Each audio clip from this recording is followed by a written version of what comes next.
Okay, this month on the Watch of the Month Club, we're going to be taking a look at dress watches. And specifically, we're going to check out what I think are 10 of the best dress watches out there under $500. And actually, not just what I think, it's what you guys think too, because a lot of these recommendations are based off of comments and suggestions from viewers. So let's see what we came up with.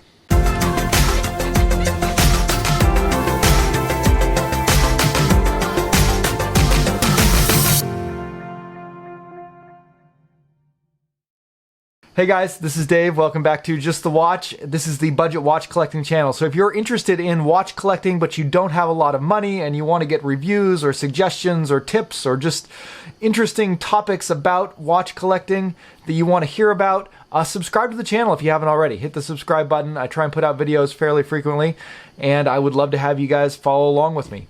I want to wish everybody a happy new year. Congratulations. We made it out of 2020 into 2021. Hopefully it's going to be a good year and we'll get past a lot of the difficulties and hardships from last year. But let's get into the watches I want to talk about today. Today, again, we're looking at dress watches, which is one of my favorite categories. I think a dress watch can be a really nice piece to add to a collection. This can be something that is going to be with you for really special occasions in life, or it can be something that can be very versatile and something that you can use as either a dress watch or just in more casual situations. But yeah, let's go ahead and jump to the list, and we're going to start with my number one recommendation today, and that is this watch right here. This is a watch from Certina. This is the Certina DS-1 automatic. It's got a long model number that I'll go ahead and put up there. And Certina is a Swiss brand. This is a brand that is part of the Swatch Group. And Certina is a brand that I'm kind of new to. This is my first piece from them, and I've been really impressed with it so far. The thing that really drew me to them as a brand is that they really got their identity in making watches with high water resistance. So sports watches, dive watches, things like that. But a lot of their pieces are very dressy looking and yet still maintain that water resistance. So this is a watch that maintains 100 meters of water resistance. It has a sapphire crystal. It's nice and slim. This one comes in at 39 millimeters, and it's just got a really striking look to it. There's a lot of visual things that I like about it, but maybe the thing that I like most is that versatility, that fact that this is a very well-made watch. So this is a watch that you can definitely wear in dressy situations, but it is, I think, at its core and with the build quality, it's actually performs like a sports watch. And yet the overall style still remains fairly formal, so I think it can pull work as a dress watch no problem. You can pick this one up for around $350 on Joma Shop. Links to this watch and all the other ones down below. Okay, moving on to the next watch that I want to talk about, and this is kind of our budget category. So again, the list is for $500 and under. This next one you can pick up for around $130, and that's the Orient Maestro, which is this other one that I have here right now. Now, Orient is one of my favorite brands. They offer incredible value across the board, and when you think of dress watches in Orient, everyone goes immediately to the Bambino. The Maestro is one of their newer ones, and this one is a different style than the Bambino. It's a very minimalist style. And the one that I have here today in this particular colorway, this kind of gold and sort of eggshell sunburst color on the dial with the alligator leather strap, looks very dressy. And yet this watch also has 100 meters of water resistance, which is, definitely sets it apart from the Bambino line. They have a pretty wide range of colors and bracelet options out there, so you can get this on a metal bracelet with this kind of more sporty blue and white color scheme that kind of makes that 100 meters of water resistance make a little bit more sense. This is an automatic watch. It has Orient's in-house caliber inside of it that does have hacking and hand winding. And one of the coolest things about this one compared to the Bambino line is that it comes with 20 millimeter lug width, so it's much easier to change out straps if you want to. So even on this gold one, which looks very much like a dress watch, on that leather strap, you're not going to use that 100 meters of water resistance very much, but you could throw this on a Perlon, it would look great, and then you would suddenly have a watch that you could conceivably go swimming in if you wanted to. The one thing I'm not completely thrilled about is that it is a little bit on the thick side for a dress watch, coming in at 12 millimeters. Another thing to keep in mind is that this watch does have a mineral crystal, but again, at this price, that's to be expected. Okay, let's move on to some of the other watches I want to talk about. And these ones that we're going to look at for the next few are ones that were really heavily suggested by you guys. They're also ones that I'm very interested in as well, so I thought they're great ones to feature. And so the next one we're going to take a look at is the Tissot Visodate Heritage. You have this one in quartz and automatic model. I'm putting the automatic one up here. This is one I really want to get. I just love the kind of vintage design of it. It's just such a classic, timeless look. And the Visodate actually has a lot of heritage behind it. So the Visodate, it was a watch that Tissot launched back in the 50s, and this was actually the first watch that had a date where the date was able to change instantaneously at 12 o'clock. So obviously the Rolex Datejust pioneered the idea of a date on a watch, but the original Datejust had a date that took a couple of hours to turn over and would turn over very slowly. The Visodate was actually the first production watch that pioneered the instantaneous date change. So you've got a really actual piece of good horological history in it. You can pick this one up for right around $400. Another watch that was recommended by you guys was the Seiko Cocktail Time. This is almost like an entire line of watches now. It started off with one watch, and now there are just dozens of them with different dials, different complications. You can get it with a power reserve. You can get it with an open heart. You can get it with the kind of the classic Cocktail Time dial design. A lot of different ones. The one that I'm going to highlight here that is kind of one of my favorites right now that I'm most interested in is the Seiko Presage SPRE 43. I believe this one is called the Manhattan. So a lot of them are named after cocktails, hence the Cocktail Time. They're very festive, very dressy, very fun watches with incredibly intricate dials, and this one definitely fits that bill. I really love the pattern on this dial, this kind of guilloche pattern that goes through, and then just that deep dark navy blue that sort of has different ways of catching the light. Really cool looking watch. The Cocktail Time line is known for their heavily domed crystals. However, this is a hardlex crystal, so it is going to be prone to scratching, which is unfortunate to see at this price range. But to get a crystal that looks like that and to be sapphire would drive the cost up. But if you're interested in dress watches, this one you can pick up for $361. All right, bouncing back over to Switzerland again. Next one we're looking at is the Hamilton Jazzmaster. So this one's just a really cool watch. Hamilton is a brand that I'm starting to like more and more. The Jazzmaster has a really cool design. Again, there's a lot of different ones here. The specific one that I'm highlighting here, you can pick up for $450. It's an automatic, and this one is a smaller one. It comes in at 37 millimeter case and only 10 millimeters thick. So especially if you're looking for a smaller watch, or more, I guess, more of a classic size dress watch. I'm sure a lot of you guys will probably mention that 37 millimeters is not small for a dress watch. It's, about average for a dress watch. Yeah, anyways, there's a lot of debate about what the right size for a dress watch is. But this is a classically sized dress watch at 37 millimeters. It should wear on a wide variety of wrists. You're getting, Swiss movement inside, Hamilton's build quality, really cool design, and then again, just a great heritage and history behind it as well. Next up, I want to check out the Timex Marlin. This one was recommended by Jake Lee and Kenny Lewis, so thank you guys for sending me in this direction. Again, this is like just kind of a go-to watch for if you're looking for a dress watch.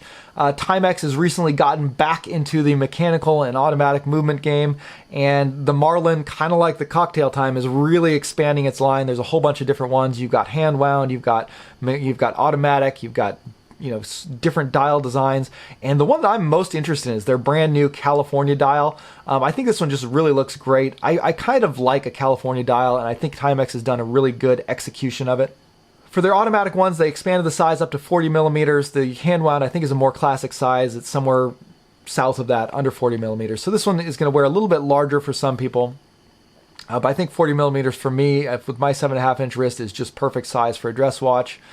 This one also has an acrylic crystal, so kind of really leaning into the vintage vintage theme of the watch. I actually prefer an acrylic crystal to a mineral crystal. I really like the way an acrylic crystal looks, and I like the idea that even though it is going to get scratched up, you can polish it out and kind of remove those scratches. And to me, that's just a really cool balance between getting something that is, vintage and clean looking, and yet being able to patch it up when it gets scratched. The California dial for the Marlin comes at $250, which is a little bit pricey for a watch with an acrylic crystal and a Miyota 8215 movement. So this is kind of an older, entry-level movement. It has hand winding, but does not have hacking. There are certainly better values out there, but this is really not a bad price, I think, for an automatic watch like this from Timex. It's definitely on the upper end of their range. Timex is known for their really inexpensive watches, but this is a really cool one to see them kind of going back in history and sort of, redoing some of these classic watches. Okay, moving on to number 7 on the list, another really iconic piece. This is the Max Bill quartz watch from Junghans. And this one was recommended by Marc De Cock. So I think it's really cool when you bump up to this around $500 price range. You really can get some truly iconic watches that are out there. I mean, this Max Bill watch from Junghans is just an icon of Bauhaus design. So if you are really into the Bauhaus movement or the Bauhaus style, this is one of the best watches you can get. I just really love the looks of it, the design to it. Yeah, just so simple and clean, and yet incredibly legible and functional at the same time. This is a watch that is made in Germany. So great engineering behind it. However, it does have one kind of interesting quirk that I'm a little bit hesitant about, and that is that this is another watch with an acrylic crystal, but they have put a coating on top of it. And this is a special anti-scratch coating that Junghans adds to their acrylic crystals that reduces the possibility of it getting scratched. It also is supposed to make the crystal look better and more clearly visible through it. However, the problem is that it is still going to get scratched, and because it has that coating on it, you can't polish the scratches out. You'll just wind up, marring the entire coating if you try and polish it with like Polywatch or something like that. So to me, that removes one of the major benefits of acrylic, is the fact that you can fix the scratches that you get on it. With this one, if you get a scratch on it, there's not really a lot you can do other than replace the crystal. So that's one thing to keep in mind. You can pick this watch up for just under $500. So this one just barely squeezes in there. And I think for a watch with this level of heritage and history to it, that's kind of what you expect. Okay, number 8 on the list, we're going to take a look at a watch from Frederique Constant. And this one was recommended by Akeem1. So thank you, Akeem, for pointing this one out. Frederique Constant is one of those manufacturers that typically is found in the above $500 range. However, they do have a few models that jump below it, this quartz model included. But even if you're not a fan of quartz, this is a quartz watch that does not have a second hand. It's got a really cool, understated design, day-date complication using 2 subdials. So it adds a little bit of additional visual interest to the watch while still maintaining a simple, dressy aesthetic. This one has 40mm case size, sapphire crystal, and you can pick it up for right around $400. All right, for number 9, we're going to go over to Citizen and look at an Eco Drive watch, but this is kind of a special Eco Drive watch. This is part of Citizen's Stilleto collection, which is their name for their watches that are ultra-thin watches.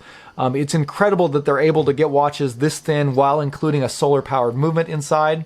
And this one is a square watch. They have, other stilettos that are round, but this one's a new one that just came out in May. And I've really been looking for a good square dress watch, and I've been really interested in the stiletto line, so that's why this one really jumped out at me. This watch is just a hair over 5 millimeters thick, so 5.06 millimeters to be precise. It also comes with the sapphire crystal. And again, that Eco Drive movement, so it's solar powered. This is another one that doesn't have a second hand, so you're not really going to notice the quartz part of it. But it's just super cool that there is that solar powered quartz movement inside of it. So this is a watch so you don't have to worry about a battery change, and it is sleek in every sense of the word.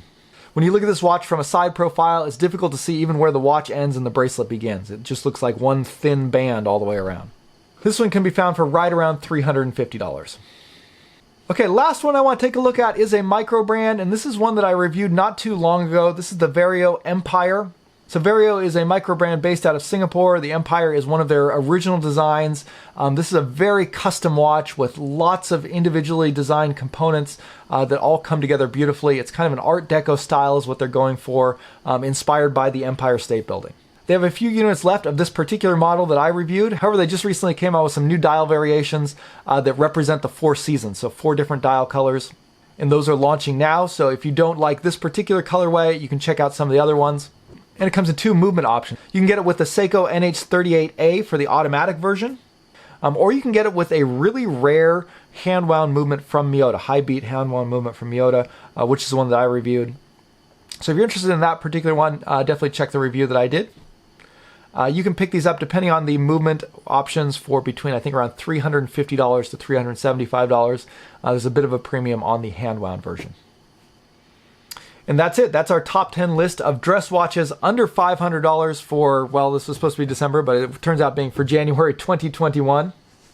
And with that list out of the way, I think I'm going to take a little bit of a break from the watch of the month. I'm probably going to start it up again in the future, but I've got some ideas for some other shows and some other types of videos that I want to do that I want to try and start working on as the new year rolls around. So I'll let you guys know more about that as it comes.